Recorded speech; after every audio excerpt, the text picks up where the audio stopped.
Hello viewers, नमस्कार। मैं हूं Roshni. Welcome to my channel evolve opinion. Viewers, आज मैं जिस विषय पे बात करूंगी वो है इमोशनल स्टेबिलिटी या फिर भावनात्मक स्थिरता। अब आप पूछेंगे भावनात्मक स्थिरता होती क्या है? भावनात्मक स्थिरता एक ऐसा स्टेट ऑफ माइंड है जहां व्यक्ति विषम परिस्थिति में या कैसी भी परिस्थिति हो, उस परिस्थिति में व्यक्ति अपने आप को विचलित नहीं होने देता और परिस्थिति को अपने ऊपर हावी नहीं होने देता है। एक परिवार था जिसमें माता पिता चाहते थे कि उनका बेटा इंजीनियर बने और आए दिन अक्सर वो उससे कहते रहते थे हमारा बेटा तो इंजीनियर बनेगा, इंजीनियर बन के ये करेगा वो करेगा, इस तरीके। तो ऐसे धीरे धीरे होते होते उस पर ऐसा हुआ कि वाकई में वो सोचने लगा कि मैं इंजीनियर मैं बनूंगा या बनना चाहता हूँ। ठीक है। फिर जब वो पढ़ाई करने लगा, इस दौरान उसका एग्ज़ाम दिया उसने, किसी वजह से वो इंजीनियरिंग के लाइन पर नहीं जा पाया। जब वो इंजीनियरिंग के लाइन पर नहीं जा पाया तो अपने माता पिता के नज़रों को नहीं मिला पाता था। क्योंकि उनके एक्सपेक्टेशन उसने पूरा नहीं किया था।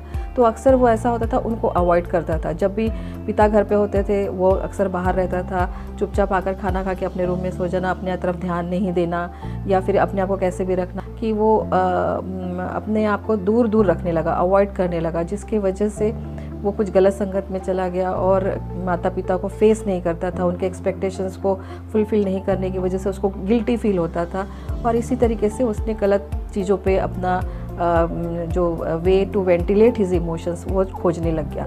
यानी जैसे उसने धीरे धीरे कुछ ड्रग्स लेना शुरू कर दिया। आज वो 23 साल का लड़का है, बट उसकी स्थिति ऐसी है कि ना उसने वो इंजीनियरिंग वाला कुछ किया, ना उसके आगे का कुछ किया और अभी उसकी प्रेजेंट और अभी फ्यूचर का तो नहीं कह सकते, लेकिन प्रेजेंट उसका बहुत ख़राब हो चुका है। माँ बाप उसके निराश हो चुके हैं। छोटी बहन जो है बड़ी होकर वो इंजीनियरिंग करने लग गई है। ऐसे ही और एक सिचुएशन था जब एक लड़की अपने मिड ऑफ स्टडीज़ में था, किसी वजह से उसकी मम्मी के देहांत हो गया। तो उसकी वजह से उसको काफ़ी धक्का लगा, उसका इमोशनली थोड़ा सा डिस्टर्ब हो गया, उसका कंसंट्रेशन पढ़ाई से तो हट ही गया और मदरली लव, अफेक्शन, केयर वो दूसरों में ढूंढने लगा।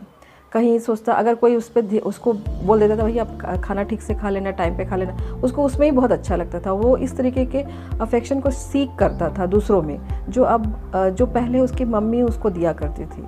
तो क्या होता है कि इस वजह से वो अकेले में रोना, पढ़ाई में ध्यान नहीं देना, पढ़ाई में अगर बैठ रहा है पढ़ने के लिए तो अपना समय उन सब यादों में रखना या फिर चेहरा मायूस सा रहना और अपने एज ग्रुप में एंजॉय नहीं करना या अपने एज ग्रुप में मिंगल नहीं होना, ये सारी चीज़ें होने लग गई थी। तो ये तो मैंने आपको उदाहरण दिया है, लेकिन इस तरीके से आप देखेंगे घर पर, हमारे आसपास, रिश्तेदारों में, दोस्तों के बीच में या फिर वर्क प्लेस में किसी का रिलेशनशिप को लेकर ऐसे कई सारी सिचुएशंस आती है जब हमें कोई ऐसे लोग मिल जाते हैं या फिर ऐसा कोई व्यक्ति मिल जाता है जो इस तरीके से डिस्टर्ब हो जाते हैं और अपना वर्तमान बिगाड़ लेते हैं। कई बार तो इतना एक्सट्रीम हो जाता है कि वो डिप्रेशन जैसी चीज़ों में चले जाते हैं और कई बार बहुत एक्सट्रीम जब होता है तो सुसाइड जैसे चीज़ें भी कर लेते हैं, बिकॉज वो इस तरह की मानसिक स्थिति झेल नहीं पाते हैं। और ये इसलिए होता है क्योंकि वो इमोशनली स्टेबल नहीं होते हैं। अब इमोशनली स्टेबल होता क्या है? इमोशनली स्टेबल या फिर भावनात्मक स्थिरता एक ऐसा स्टेट ऑफ माइंड है जहाँ व्यक्ति किसी भी परिस्थिति में, विषम या विकट परिस्थिति में अपने आप को स्थिर रखता है, स्थिर रखकर आगे बढ़ता है। तो अब आप कहेंगे कि ठीक है, ये तो चीज़ें हमें पता है या हम आसपास देखते हैं या sometimes it happens with us as well, तो हमें क्या करना चाहिए? अब हमें करना ये है कि अपना रूटीन प्रॉपर रखना चाहिए। कई बार रूटीन प्रॉपर का ये मतलब नहीं सुबह इतने बजे जागो, इतने बजे सो जाओ, इतने बजे खाओ, ऐसा नहीं होता। अब नर्स को आप ऐसा नहीं बोल सकते जिसकी शिफ्ट ड्यूटी होती। कुछ जॉब्स ऐसे होते हैं जो शिफ्ट्स में होते हैं, वो कैसे करेंगे? तो उनका जो अपना पैटर्न ऑफ रूटीन है उसको प्रॉपर फॉलो करिए। अगर आप वर्क प्लेस में बहुत देर तक डिप्राइव्ड ऑफ किसी फूड से रहते हैं तो हमारा बॉडी का ग्लूकोज या मिनरल लेवल कम होने लगता है और धीरे धीरे हमारा चेहरा उतरने लगता है और हल्का सा उदासी जैसा बनने लगता है। तो बेटर है कि आप थोड़े थोड़े अंतराल में खाते पीते रहिए, कुछ लिक्विड लेते रहिए या फिर कुछ ऐसे चीज़ें लीजिए जो आपको बॉडी को एनर्जी देते रहता है। अपने आप को don't keep yourself deprived of food for long time, for long hours. Next is आप अपने आप को, अपने हॉबीज़ को एक्सप्लोर करिए और उस पर काम करिए। हो सकता है कि आपको बुनाई करने से ही अच्छा लगता है, वाकई में बुनाई करने से स्ट्रेस रिलीज़ होता है। ऐसे बहुत सारी छोटी छोटी चीज़ें जिससे आपका स्ट्रेस रिलीज़ होता है या आपका इमोशनल वेंटिलेशन होता है, आपकी भावनाएं बाहर निकलती हैं। खास करके जब आप बच्चों के साथ खेलते हैं, बच्चों के साथ इन्वॉल्व होते हैं, उनकी समस्याएं सुनते हैं, उनके साथ बैट बॉल खेलिए, जो भी वो चीज़ों में इन्वॉल्व है उनके साथ में खेलिए, ज़्यादा से ज़्यादा समय ऐसे लोगों के साथ बिताइए। You will feel somewhere wanted, आपको खुद फील होता है कि यू आर बीन वांटेड। जबकि यही चीज़ जब आपकी विषम परिस्थिति हो तो आपको लगता है कि आई एम नॉट वांटेड, मुझे मेरी रिक्वायरमेंट नहीं। आप अपने इमोशंस को इतना इंपॉर्टेंस देने लग जाते हो कि बाकी चीज़ें आपको उतनी इम्पॉर्टेंट नहीं लगती हैं। तो आप छोटे बच्चों के साथ खेलो तो एक बहुत ही अच्छा they are really stress relievers actually. अपने जो भी हॉबीज़ है उसको एक्सप्लोर करके उस पर काम करिए।